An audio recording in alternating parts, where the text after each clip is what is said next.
বড় বল শিবা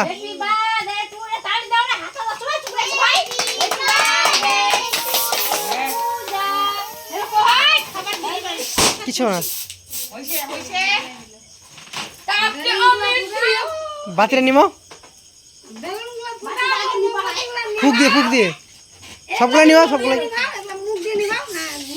শিবা নিবা